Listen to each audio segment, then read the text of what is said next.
Semangat emansipasi yang diwariskan Raden Ajeng Kartini terus mendorong perempuan untuk mengambil peran lebih besar dalam dunia politik.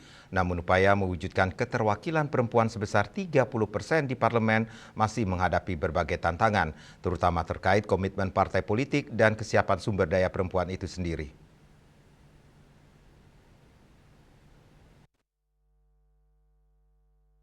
Anggota Komisi 4 DPRD Kabupaten Tabanan dari Partai PDI Perjuangan, Nimade Rahayuni, menilai perempuan memiliki peran strategis yang selama ini telah terbentuk dari keseharian, baik dalam ranah domestik maupun sosial adat di Bali.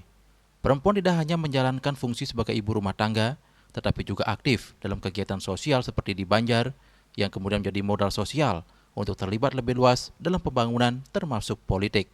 Menurutnya, kehadiran perempuan di lembaga legislatif memiliki arti penting dalam memperjuangkan kebijakan yang berpihak pada perempuan dan anak, termasuk program pencegahan stunting.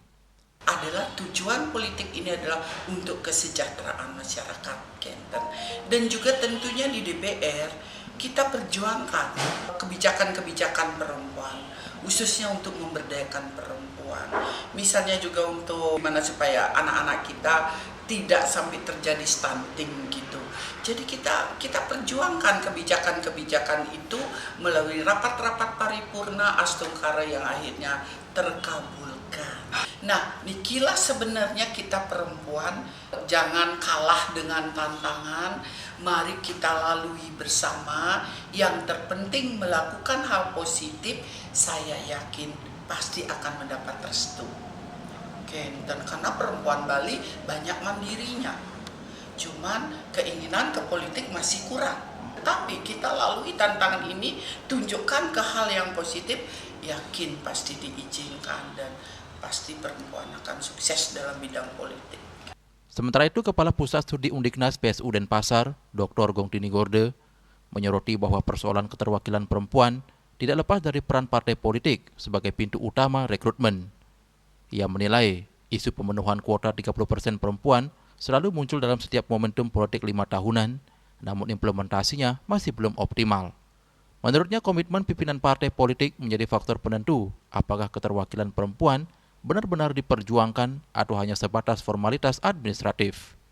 Sebenarnya kan setiap 5 tahun sekali ya, 5 tahun sekali pasti istilah dari bagaimana pemenuhan kuota 30% yang sudah diberikan ruang oleh perempuan itu kembali pada ketua-ketua partai ini memang ingin mensetarakan atau ingin mencapai 30% kuota. Karena perempuan itu perlu didukung, perlu disupport oleh sistem yang ada di internal partai politik. Kedua, bagaimana perempuan itu bisa didukung? Perempuan itu yang memang mau mengambil ranah politik harus cerdas dalam intelektual. Dari sisi satu, dia harus paham tentang hukum, dia harus paham tentang politik, sehingga dia harus mengedukasi diri secara formal, harus minimal S1 Fakultas Hukum dan bisa dikuatkan oleh S1 Sosial Politik. Ketiga, secara ekonomi itu harus juga kuat, tidak hanya meminta kepada suami, meminta kepada keluarga, tetapi diri perempuan itu sendiri harus ada kemandirian ekonomi. Sehingga ketiga poin ini baru bisa posisi bargaining perempuan itu bisa saling berkomunikasi, saling berkompromi secara positif untuk menggolkan 30%. Kedepan, sinergi antara kesiapan perempuan dan komitmen partai politik menjadi kunci dalam mewujudkan keterwakilan perempuan yang tidak hanya memenuhi angka kuota, tetapi juga hadir secara substantif dalam proses pengambilan kebijakan. Yana, Bali TV.